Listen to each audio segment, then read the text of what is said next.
Hey everybody, we're back here in Inside the Ropes, and we are joined by an old friend. He's been with us across the pond when he came across the globe. It is Mr. Matt Hardy. Matt, how you doing?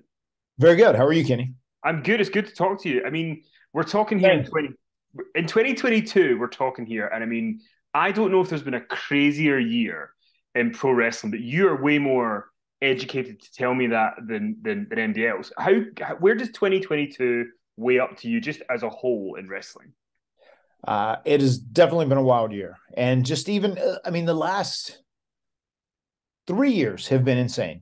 Since the whole pandemic, and when we were doing, my first show at AEW was the first ever empty arena pandemic era night, Mhm. of Dynamite programming, which has just been so crazy. And I feel like things have never fully recovered since the pandemic first did hit the world, especially in wrestling. And for us, it was so strange because you know the audience in the venue is such a huge part of the match. The oohs, the ahs, the cheers, the boos, and it just felt so weird doing that for so long. I mean, for a year we just sat at Daly's place producing TV content with little to no audience. So it was just so crazy, man. And I mean, when you look back on that initial, you debut on the first night where there's no crowd. Right. And I mean, when you look at the landscape of AEW, do you think if the crowd? I mean, I'm asking you an impossible question, but if there had been a crowd and COVID hadn't happened, do you think broken Matt Hardy in AEW would have went on for way longer and it would have been more than it was? Yes, I do. I do. It's such a crowd driven character as it was anyway. And I was already planning on putting a different spin on it as it was, but I definitely think it would have went on longer if there had been audiences in the venue. And was that like a you call? Were you kind of thinking if we're not going to have crowds, like I need to move in a different direction for now? Yeah. There was a point where I told Tony Khan, I said, I think now with some of the stuff that's happened and where I've gone, I said, I think I should turn heel and be Big Bunny Matt. And Tony's like, I agree. That's totally the right call. And that's what we ended up doing. We pivoted. So that's what pro wrestling is too. Pro wrestling is like a real time, nonstop, every single week, soap opera in so many ways. So you kind of make things up as you go along, and you kind of read the audience, you listen to the audience, and you try and follow and do what the audience is telling you. And it was so hard during my early days in AEW because the audience was people on social media more than anything else. They weren't in the arena, they weren't in the venue, and that's the biggest barometer if something is really over or something is working. That's where you truly learn that answer. There's so many jaded and fickle people that post on social media, so it's really hard to get a good, accurate assessment of like how something is working or not working. And I mean, Stadium Stamp. You've been involved in a lot of big matches, TLCs and everything else. But that Stadium Stampede match in 2020 is just, there's like one or two things in the pandemic where there's no crowd that I feel like is just top. Where does that match rank for you amongst stuff that you've done? I mean that was great. I mean, I'm so happy we got that opportunity. We figured out what the Stadium Stampede was going to do over the course of the couple weeks leading into it, and I'm very proud of that match. I feel like considering how all the odds were against us because we were working in the pandemic, I feel like embracing that and doing something that was cinematic. Myself and Chris, we've had a lot of Chris Jericho. Myself and Chris Jericho, we've obviously done so much over such a long span of time, and that match definitely ranks up there as being one of our favorites. We thought we really pulled off something magical that night. And I mean, ever since you came to AEW, the talk was always, well, what if it's you and Jeff again? What if it's you and Jeff again? And this year we finally got you and Jeff, the Hardy Boys. And I think one of the things that surprised people the most was the music. Can you give us a little insight on how, for people who don't know, how that music came to be able to be on Dynamite? Once again, that was music that was uncopyrightable, and people, I'll hear it all the time. They'll say, "Oh, in this commercial or this TV show, I heard, Loaded, the Hardy Boys theme, which was so cool, and this, that, and the other thing."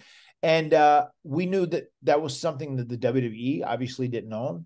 So we kind of put a little bug in Tony Khan's ear, and Jeff Jones helped us out with it a little bit, and they were able to secure the rights of that song. And then whenever Jeff came out to it, I mean, I feel like on top of Jeff showing up and debuting, which was a huge deal in itself, when the Hardy Boys music played, that just amplified it, and it was exponentially a much more amazing moment. And obviously, we wish Jeff all the best and everything that he's going through. I mean, when Jeff comes back, is it Hardy Boys again? Is that what you want to do? Do you want to do something differently? What's your kind of aim with you and Jeff's a team?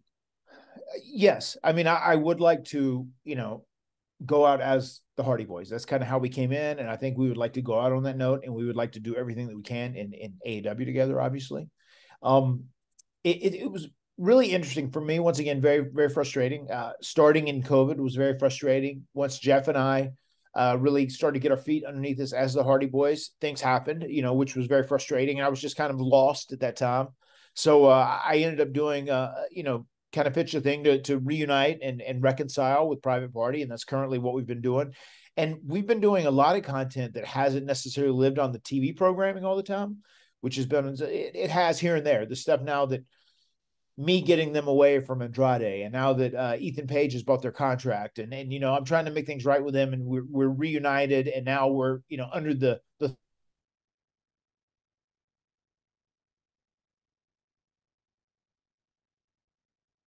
on the elevation and dark content, and some of the stuff that's been online has been really fun and been really good. And I mean, yeah, my other question was going to be for you, because you've been doing this stuff with Private Party now, and then obviously when Jeff comes back, you and Jeff will be back together. Are you at a point in your career where it's you and Jeff, and that's the final run, or have you got other stuff you want to do without Jeff?